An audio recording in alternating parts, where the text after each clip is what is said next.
আপনি কি জানেন রোজা রাখার বৈজ্ঞানিক এবং সাইকোলজিক্যাল উপকারিতা সম্পর্কে জানলে আপনি রীতিমতো অবাক হয়ে যাবেন। রমজান মাস আমাদের জীবনের একটি বিশেষ সময় যেখানে আমরা আল্লাহর প্রতি আত্মসমর্পণ এবং আত্মশুদ্ধির জন্য রোজা রাখি। কিন্তু আপনি জানেন কি রোজা রাখার অনেক বৈজ্ঞানিক এবং সাইকোলজিক্যাল উপকারিতা রয়েছে যেগুলো অবাক করে দেওয়ার মতো। আজকের ভিডিওতে আমি আপনাদের সাথে শেয়ার করব রোজা রাখার বৈজ্ঞানিক ও সাইকোলজিক্যাল কিছু অজানা উপকারিতা এবং কিভাবে রোজা আপনার শরীর ও মনকে উপকারিতা প্রদান করে সেই সম্পর্কে।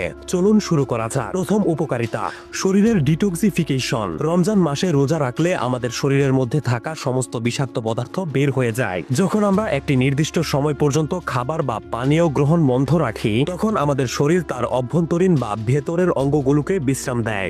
এটি শরীরের টক্সিন বের করার প্রক্রিয়ায় শক্তি যোগায় এবং হজম ব্যবস্থাকে উন্নত করে। বৈজ্ঞানিক গবেষণার মাধ্যমে প্রমাণিত হয়েছে যে রোজা শরীরের বিপাক্রিয়া বা মেটাবলিজম স্বাভাবিক রাখতে এবং শক্তি সঞ্চয় করতে সহায়তা করে।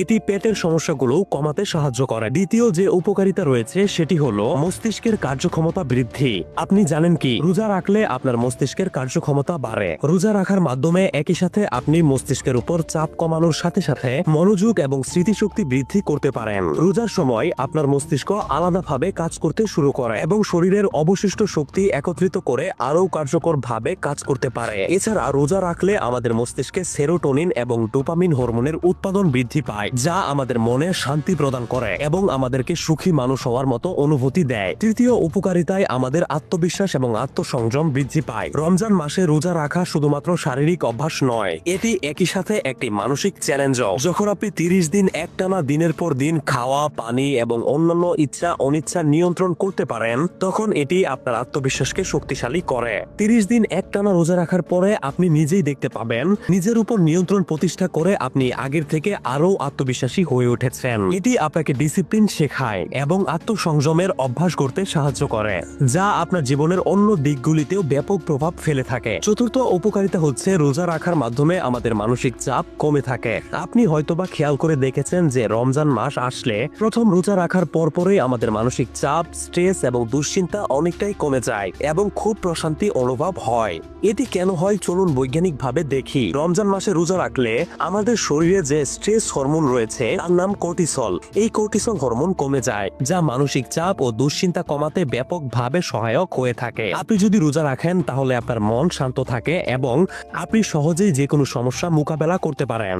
গবেষণায় দেখা গেছে রোজা রাখার মাধ্যমে মানুষের মন স্থির থাকে এবং চিন্তা করার ক্ষমতা আরো স্পষ্ট হয়ে ওঠে। এর ফলে আপনার কাজের প্রতি দক্ষতা এবং প্রতিক্রিয়া ক্ষমতা আগের থেকে বহুগুণে বৃদ্ধি পায়। পঞ্চম উপকারিতায় আমি আপনাদেরকে রোজা রাখার মাধ্যমে শরীরের প্রাকৃতিক পুনর্জন্মের ব্যাপারে জানাবো। রোজা আমাদের শরীরকে স্বাভাবিকভাবে পুনর্জন্ম দিতে সাহায্য করে। অনেকেই বিষয়টি হয়তো বুঝতে পারেননি, চলুন এটি সহজভাবে বোঝা যায়। রোজা রাখার ফলে আমাদের শরীরের অঙ্গ প্রত্যঙ্গগুলোর মেরামত সহজেই হয়ে থাকে এবং শরীরে নতুন কোষ গঠনের প্রক্রিয়া সচল হয়ে যায়। যখন আপনি রোজা রাখেন তখন আপনার শরীরের রোগ প্রতিরোধ ক্ষমতা উন্নত হয় যার ফলে আপনার শরীরে সহজেই কোনো রোগ বাসা বাঁধতে পারে না এবং আপনি দীর্ঘমেয়াদে সুস্থ থাকতে পারেন।